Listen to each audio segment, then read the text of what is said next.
Good. All right. Okay, good morning, good afternoon, good evening to everyone joining. Um, Welcome to the very first edition of the Myndlace Relace series. As you know, we hope to use this platform to educate people, to create awareness, and to clear stereotypes and myths about seniors. Um, my name is Ngozi Chinye Ikejuno, and I'm going to be your host for today. I'd like to start with some statistics. It will surprise you to know that as of 2010, we had about 43 million seniors in sub-Saharan Africa. And by next year, this figure is going to be at about 67 million seniors. And by 2050, this figure hopes to get to 63 million seniors globally.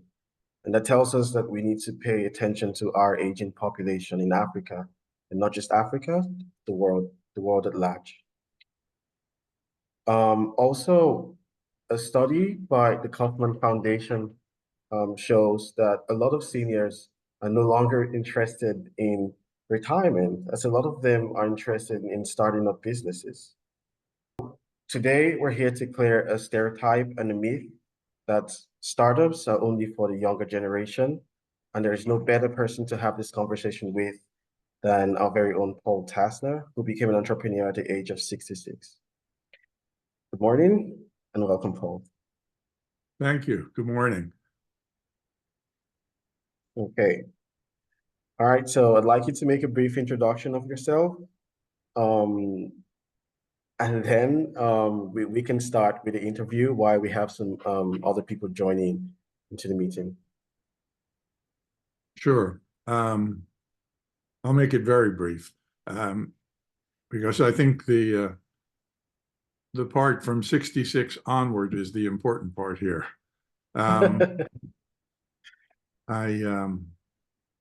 Until the age of 66, I was always employed by companies large and small. Maybe earlier in my life, larger companies, and I noticed that my employers tended to get smaller and smaller as I got older. I think I lost my taste for working in a large corporation, and I kept looking for smaller and smaller places to feel more valued, I guess, as I got older. But that all came to an end for me at the age of 64. I'd spent, well, I guess probably 40 years, give or take, in the same line of work, mostly manufacturing, packaging, supply chain. And my last employer went through a tough time during the global recession back in the 2006, 7, 8 period, and needed to reduce their staff. And they started with older folks. Not because of ageism, actually. It turns out that the older folks were there longer and were better paid. So the real savings was getting rid of the higher paid employees. Turns out many of them were older folks, including myself. So I found myself unemployed at the age of 64 for the first time in my adult life, really. Um, uh, and I fumbled around for a couple of years. As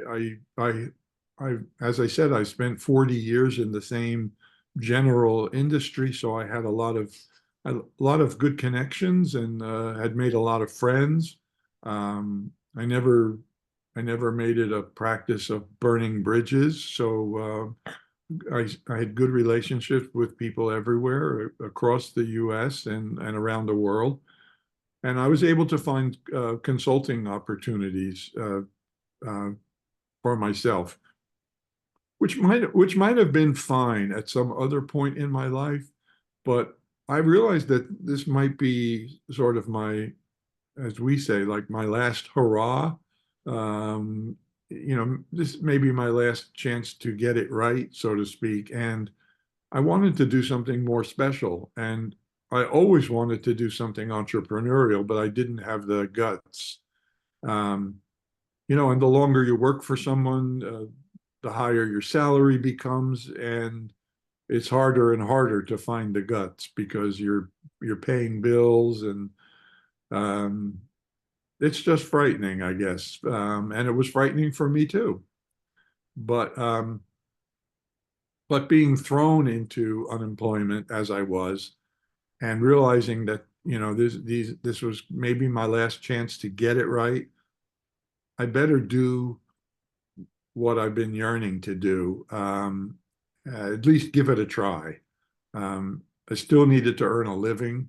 Um, so I didn't have all the time in the world, but I had money saved and I had a supportive family, and I decided to do something entrepreneurial for the first time. And man, well, we can talk more about how I chose that particular uh, business as we get into our discussion together. But that's how it all began. As you said, at the age of 66, which turns out to be 13 years ago. So um, yeah, it's hard to believe, but anyway, that brings us almost up to current time, except for what I've done for the last 13 years.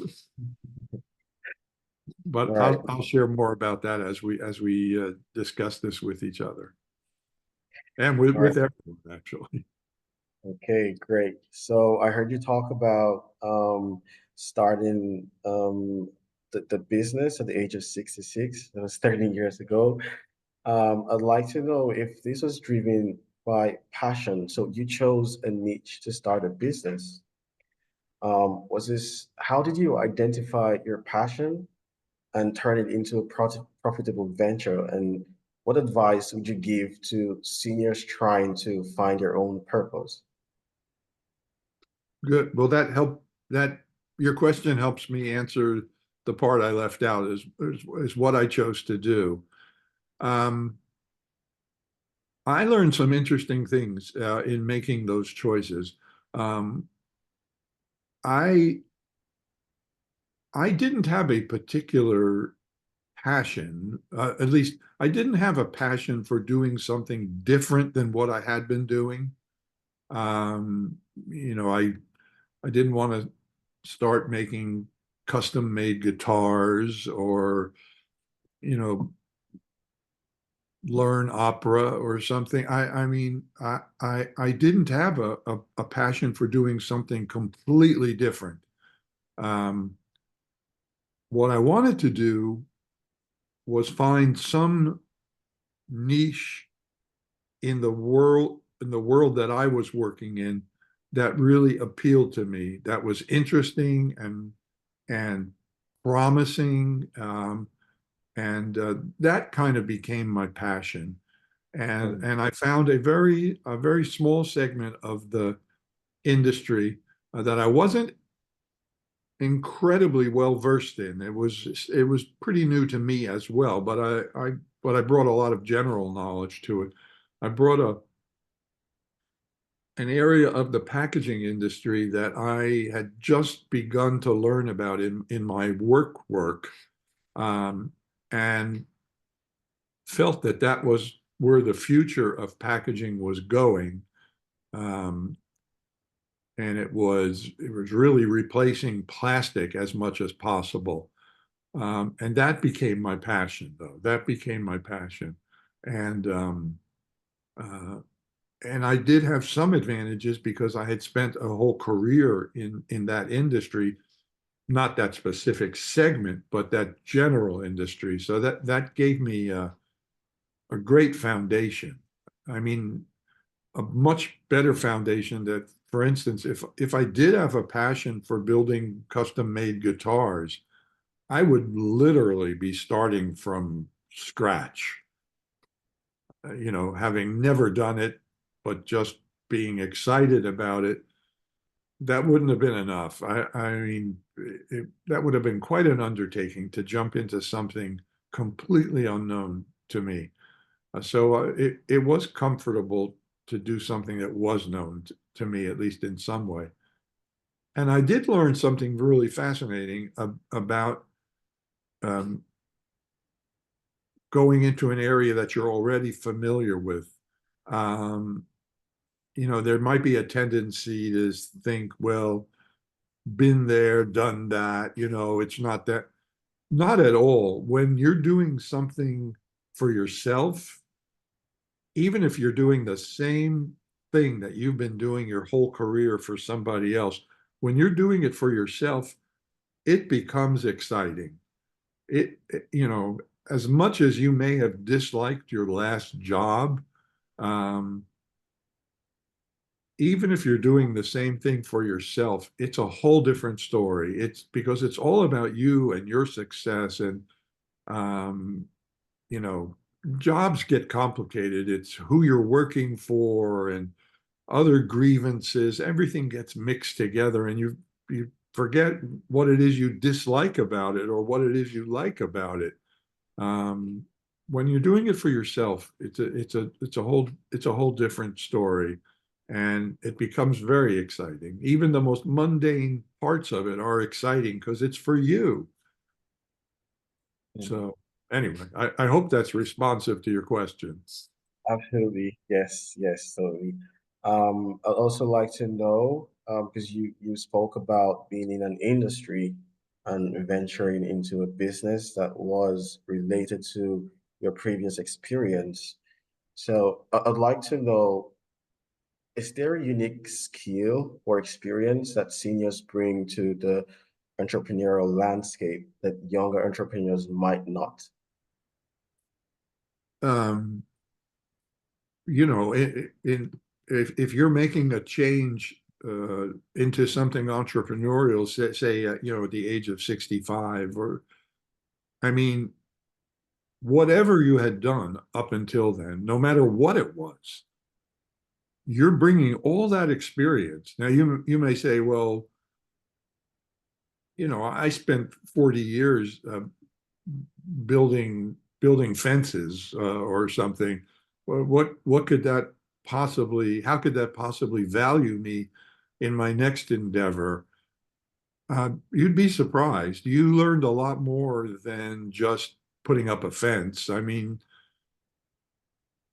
you learned about communicating with your coworkers. You learned an enormous amount of things that you didn't even notice you were absorbing.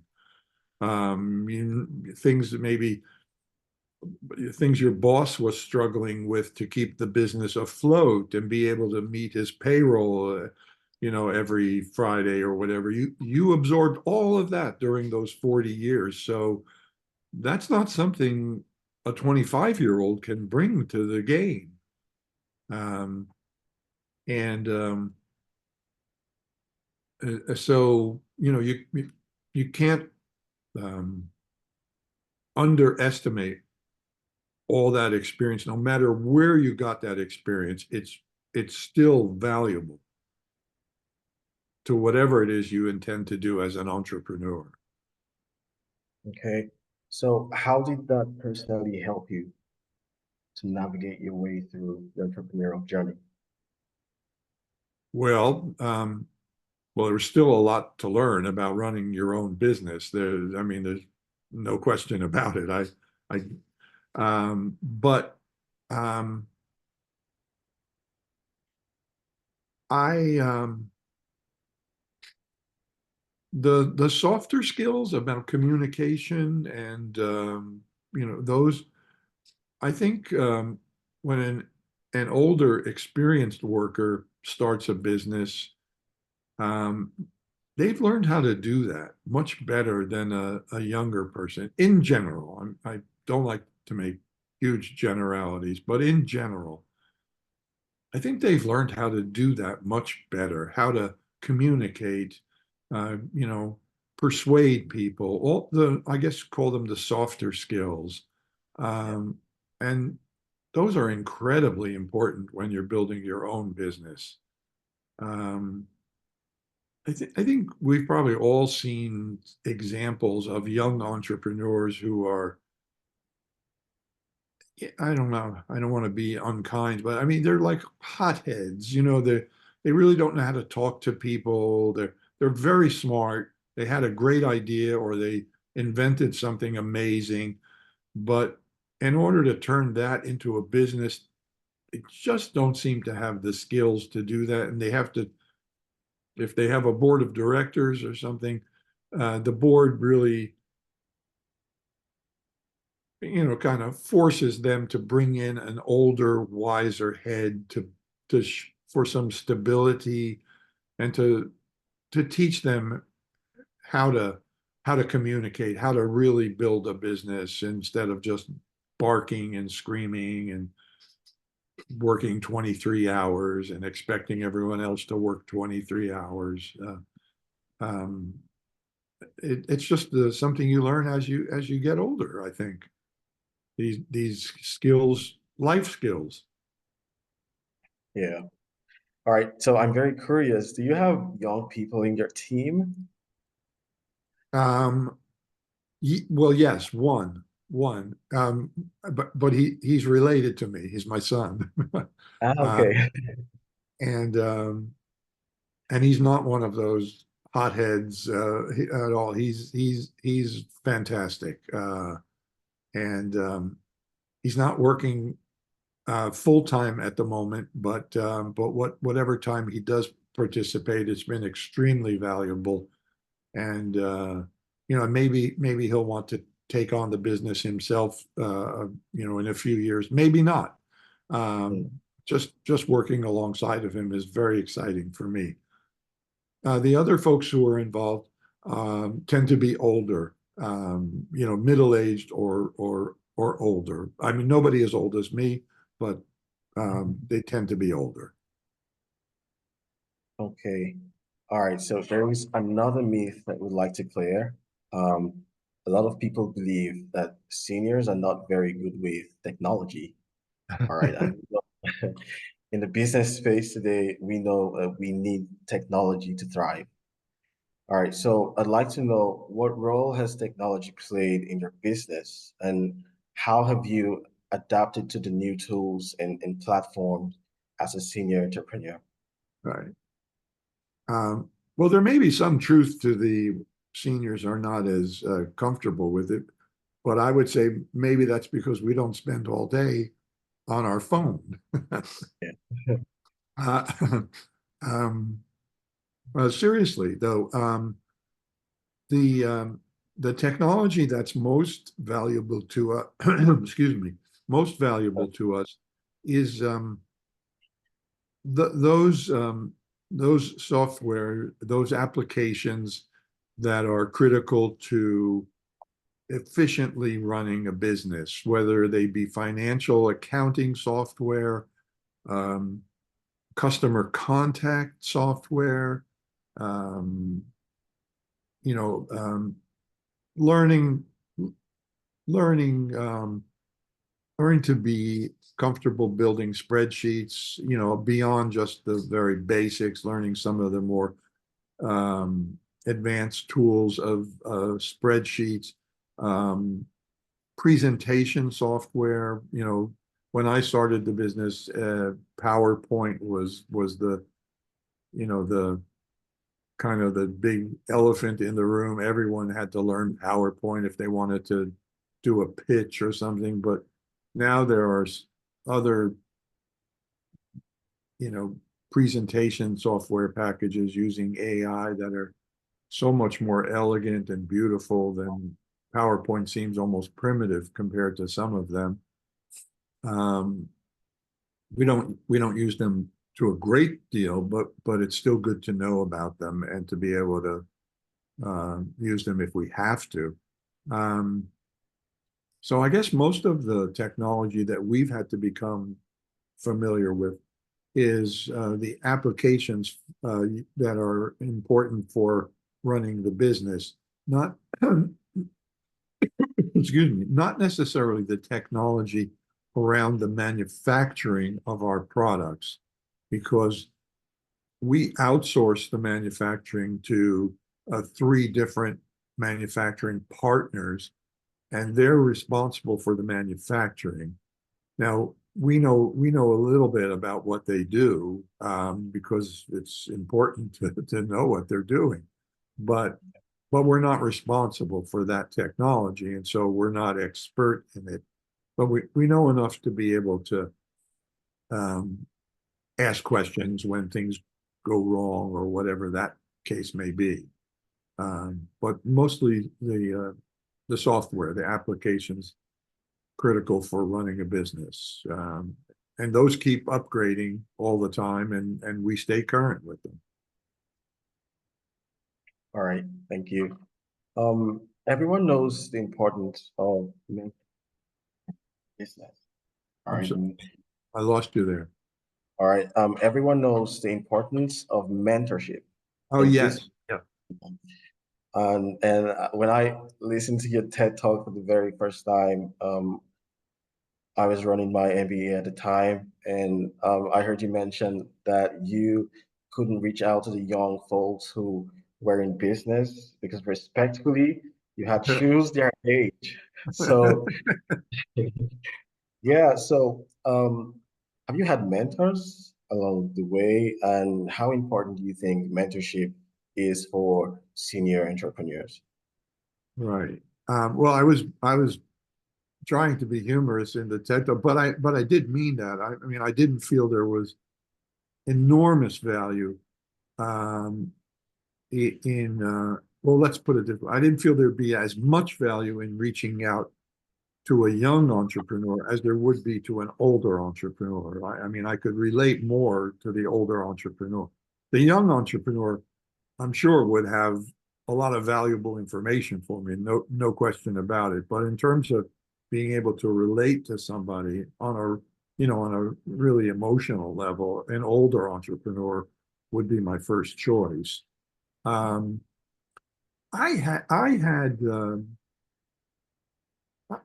didn't have mentors like formally as I progressed through my life and my career, and certainly not as an entrepreneur. I didn't have mentors, but I had advisors as an entrepreneur. I mean, at various times, our business was part of these incubators or accelerators, and they had mentors involved in it, and they acted as advisors. They helped you with different aspects of your business, and we did have one advisor who focused. He didn't know anything about what we were doing. He wasn't well versed in our industry at all, but he was a heck of a salesman, and he stressed sales. He thought nothing else was important. You know, when we'd start talking about applying for a patent, or he said, I don't want to hear it. You need to start getting sales. You know, that was he had one note, sales. And, you know, at the time, we found it annoying, and, but the fact of the matter is he was right. I mean, nothing moves without sales. So he did teach us a valuable lesson, even though at the time we weren't open to hearing it as we should have been. I've watched people throughout my career that I've taken kind of the reverse lesson from, like, I don't want to do things that way as I get older, or if I ever have my own business, I'm not going to manage it that way. I mean, those are kind of mentors in reverse, I guess you would say. I've learned bits and pieces from people along the way. Um, Even before I started a business, I've been in contact with people who I've admired and taken some lessons from their life, even though they might not have been formal mentors. I think we've all been mentored in sort of unofficial ways throughout our lives. We just have to kind of stop and think about it and remember the lessons we've learned. And I think we'd see that we've had mentors, maybe in the unlikeliest places even, but um, Okay. but All right. but I've tried to be a mentor myself. That that part is important to me. I have tried to be a mentor as much as I can, um, and I like it. I like teaching. I like mentoring. It brings me a great deal of satisfaction. Wow. All right, thank you so much. I'd like to talk about motivation because it's a very interesting, important factor in staying focused as an entrepreneur. And for the young entrepreneurs, it's really not easy to stay motivated. And you have done this for 13 years. So how have you been, or how have you stayed motivated all these years? Is there Um, something? I, well, I am. You're right. I am still. I'd be less than truthful if I said that I was as motivated today as I was 13 years ago. I mean, I'm older.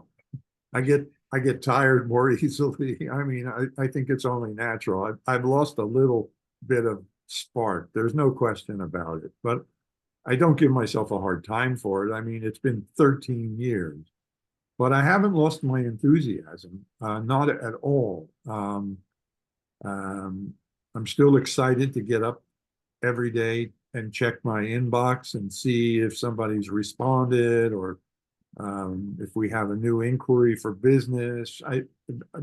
That's the most exciting part of the day for me still. So I think that keeps me motivated somewhat. Um, I think I don't know. I mean I'm not unenthusiastic. And so I don't know what it's like to lose your motivation. I mean, I know what it's like intellectually, but I've never experienced it. I've only been an entrepreneur once. This is it. And I've never been not motivated. I don't know how that happens or what what other factors are involved, you know.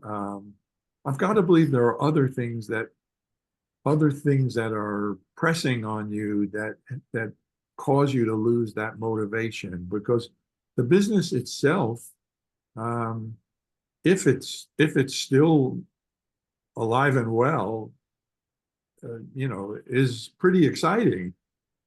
Yeah. Okay.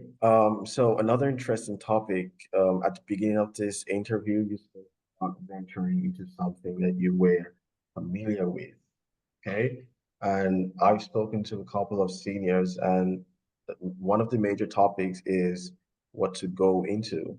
All right. Because as much as you think a lot of people have this figured out, this is not the case in a lot of seniors. I'm talking from my experience.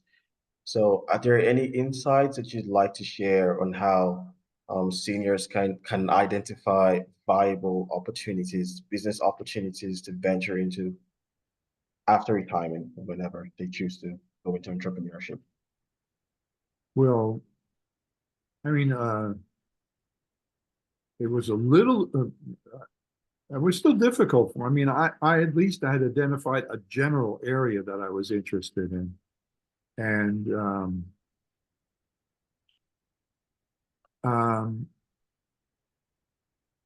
and creating packaging to replace plastic packaging was really a passion for me. Sustainability was a passion, and fortunately, sustainability is becoming a passion around the world. moving slower than everyone would like, but it's moving forward. It's not going backwards. It's just moving forward at different speeds. Um, I mean, I only say that because it's such an enormous area, sustainability. I mean, it just, it's an area that works its way into every facet of our lives. Um, and if somebody is completely open to looking at, new opportunities, it's not a bad place to start. I mean, that's just my personal pitch because I think so much about how important it is and how much satisfaction it gives you to work in an area that's working for the betterment of the planet and everyone who lives on it. So I felt I was really fortunate that that was a passion of mine. Um, if that isn't a passion, and there's no reason why it has to be, um, I, I would, I think you need to, I don't know what I would do. I would probably do a lot of soul searching about things that were passionate, that I was passionate about. And in some ways, as I said earlier on, maybe go even what you've been doing, if you feel like that's no longer a passion for you, that you've been an accountant for 30 years and you're tired of it. I would say at least give it a try. I mean, at least before you dismiss it entirely, because it's, as I said, it's entirely different when it's your accounting business. You're not you're not working for some manager. It's your business. You have to dig up the clients and help them with their accounting needs. It's your business. And so maybe accounting is for you still as an entrepreneur. Don't dismiss it because you've been doing it and you think you hate it. Um, think about it a little more as an entrepreneurial endeavor. Um, and if that's not it, oh God, I'm glad I'm not in that situation. That's the hardest thing. What should I do now? Um, I guess you have to sit down and do a lot of soul searching. I don't envy people that have to start from scratch on that subject. I guess I was fortunate in that I did have some ideas about where I wanted to go. Okay, thank you. Thank you so much. I'm a little bit curious and I really want to ask this question. How did your family take the news that you wanted to start a business, you know, at this age? Were they Uh, supportive? very well, very well. First of all, um, my children are all grown, um, and so that was a good thing. Um, and my wife was recently retired, or no, she wasn't. I'm sorry, she's still, but she was close to retirement. Um, my wife has always been my biggest cheerleader. I Wow. mean, um, she would say, go for it, no matter what I said. She was just an amazing cheerleader. And I never doubted having her support. She would say, we'll figure it out. We'll find a way, if it was a matter of finances or something like that. Um, we'll figure it out. And we did. We did figure it out. I mean, my business started a lot slower than it might have if I'd had more money to pour into it initially. It started out very slow. Um, but yeah, my family couldn't have been more supportive. Um, Wow. they knew that working, especially when I worked in a large corporation, they knew it was just eating away at my soul.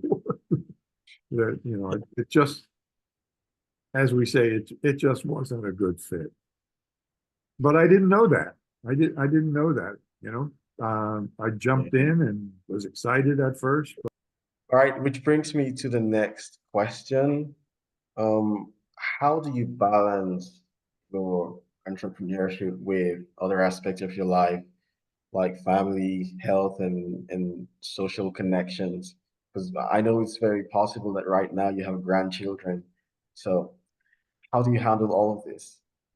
Um, um, well, my grandchildren are far away in school. Uh, I wish they were closer. That would be fun because I have two. They're both great. I love them dearly, and they're interesting too.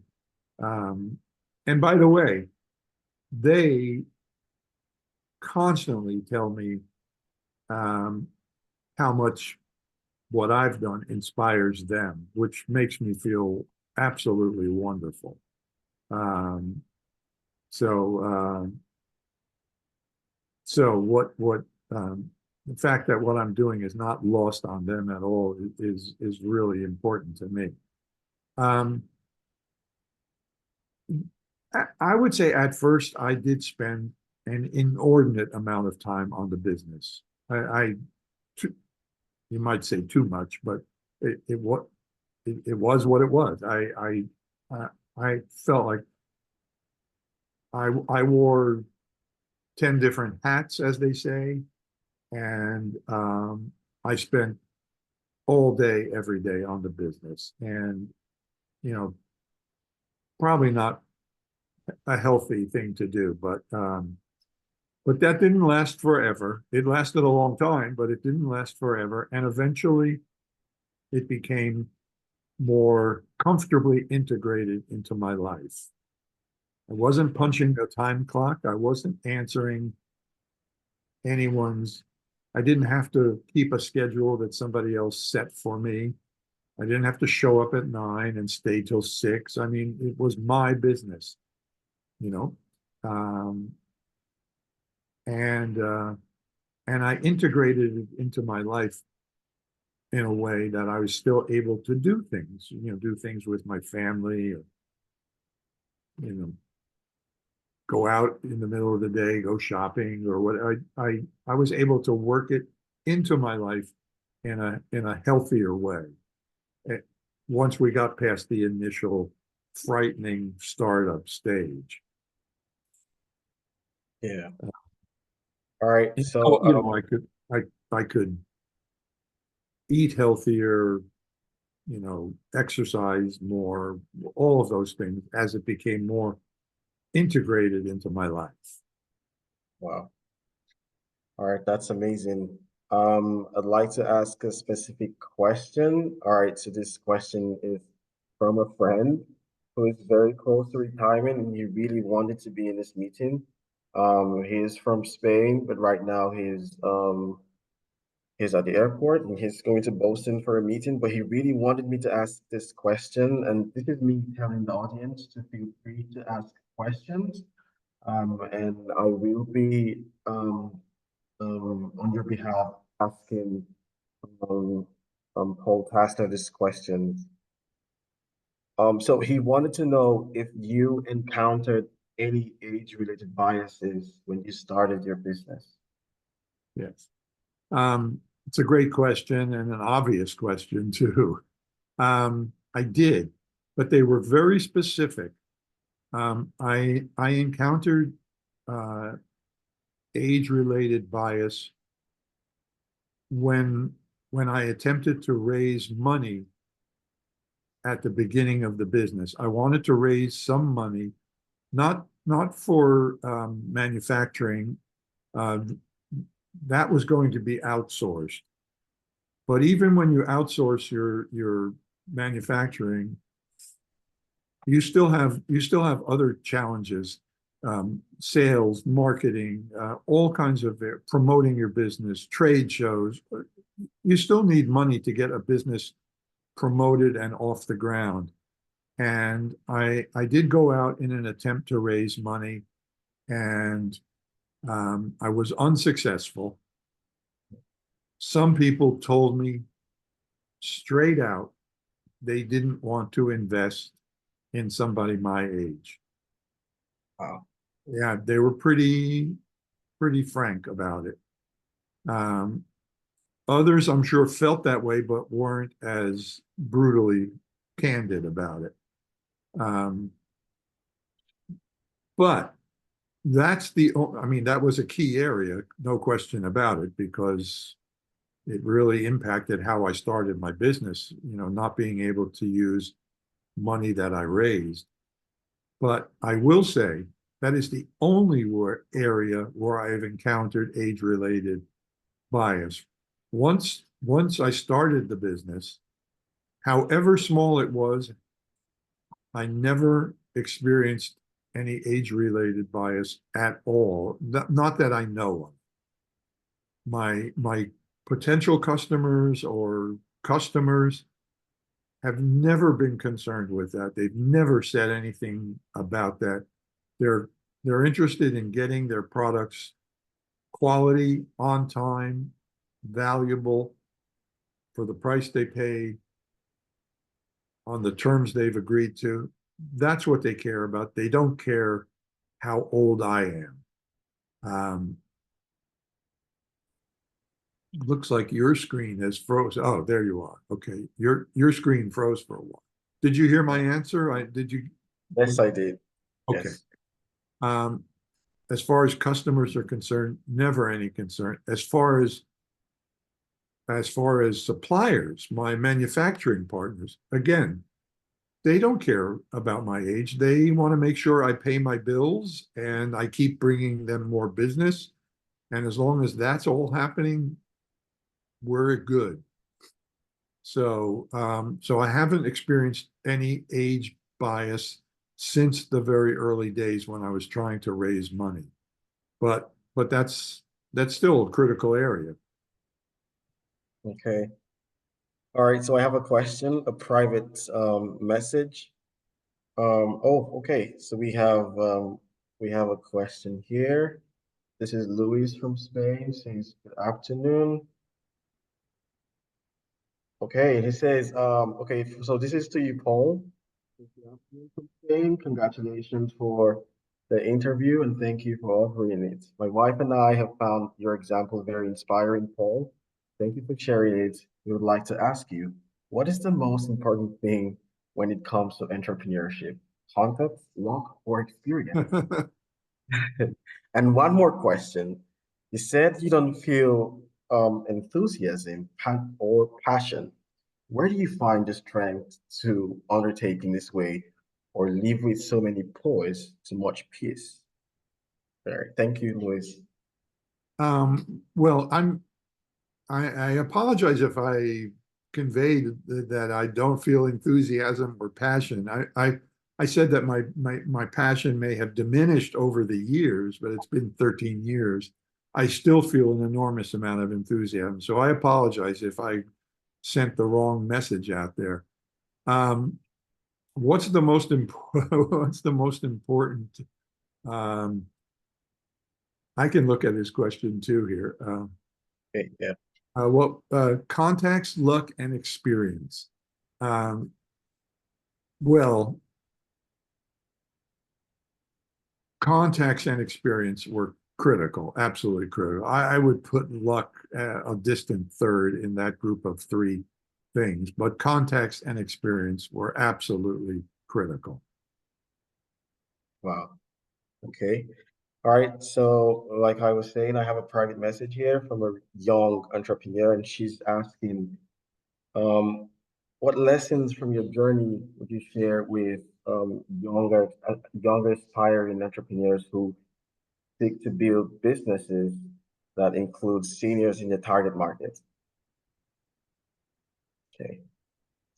Could you, I apologize. Could you read it again? I want to make sure I All right. get it. So she's asking, what lessons from your journey would you share with young aspiring entrepreneurs who seek to build businesses that include seniors in their target market? Oh, um, gosh. Well, here you know, I'm not. That's a marketing question certainly, and um, I don't really feel qualified to speak as an expert there, except that I am a senior. I can answer as a consumer, I guess, Mhm. as one of his or her target market. I would say, um, uh, please don't speak down to seniors. I see, you know, I see commercials on television or print ads where, you know, they make seniors into some comical figures or something like that. Um, you know, we're not. We're experienced, and you know, talk to us the way you would talk to a peer, you know, someone who's not a senior. You know, there's no special way of talking to seniors. You know, we're just older people. That's all. So I don't. That's probably not the expert answer she was looking for or whatever. But I hope that'll suffice. That that feels more like common sense to me, I guess, or maybe not. But as a senior, um, you know, I'm really insulted by um, people or products that speak to us like we're Mm. children or something. I mean, that's just really insulting. Yeah. Wow. All right. So at this point, I don't think we have any more questions from the audience or my private message here. Yeah. So I'd like to ask you, do you have any final message to the audience and to people that this video might get to in the nearest future? Oh, sure.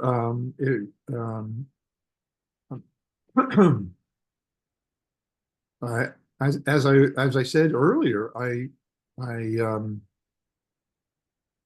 really believe that the world of sustainability in all of its ways, shapes, and forms um, is so big, so expansive, and touches on every aspect of our lives, everything we make, everything we buy. I think there are opportunities there, no matter what your specific niche is.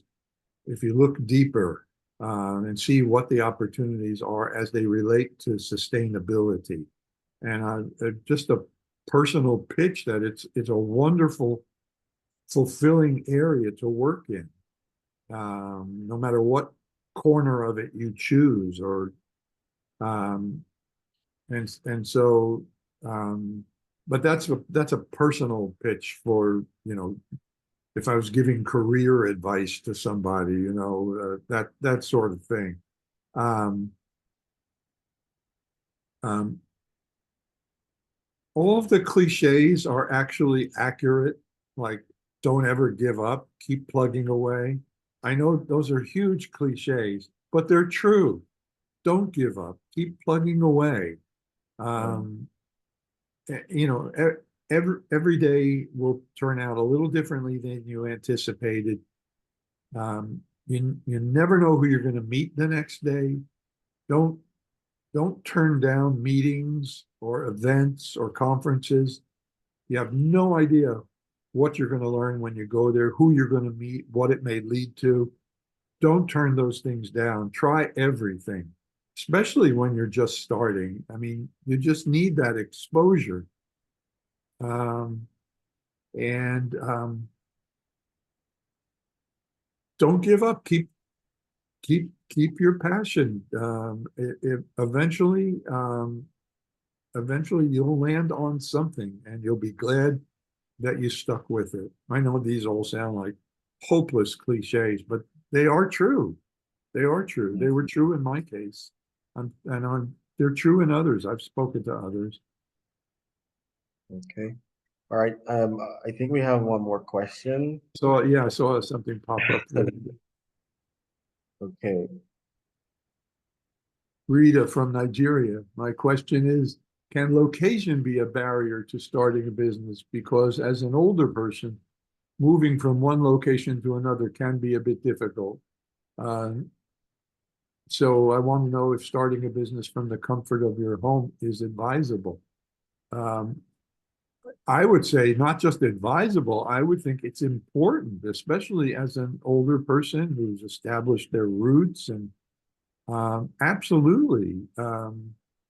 Especially in the world of today, almost everybody seems to work from home. Yeah. Just an example.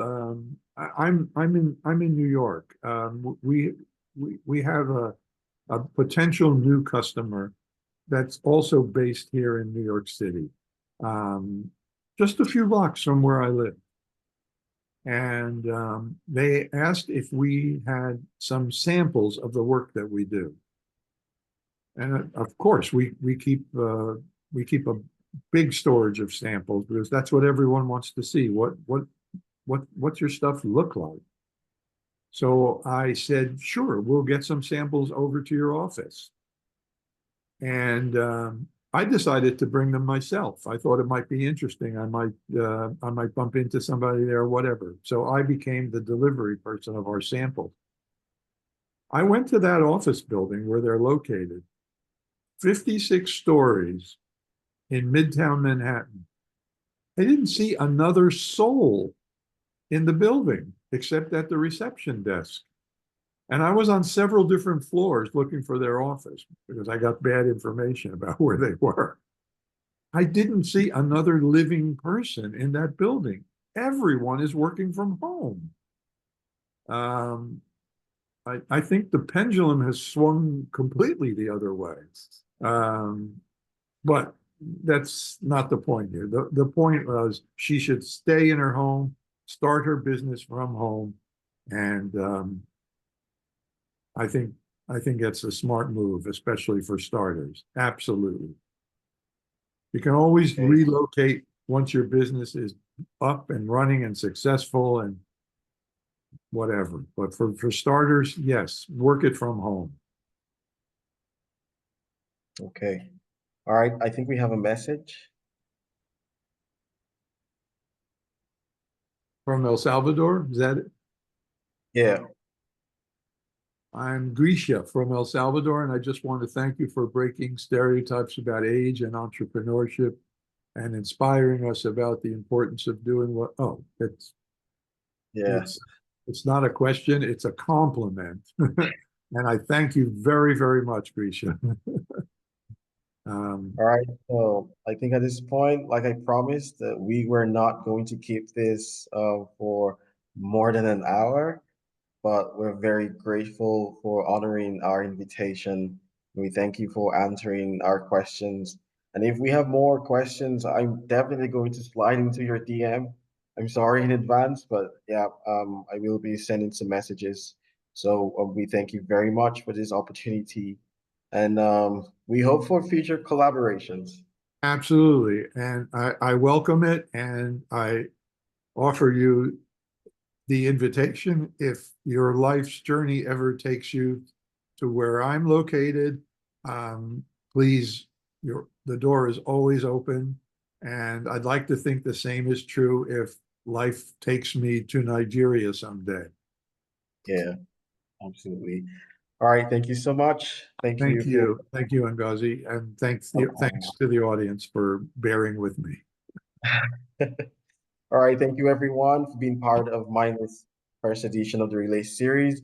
We have more topics to discuss, not today, but in the future, and we hope that you come here, and we hope our numbers increase with time. Thank you very much, everyone, and we will see you again some other time. Bye.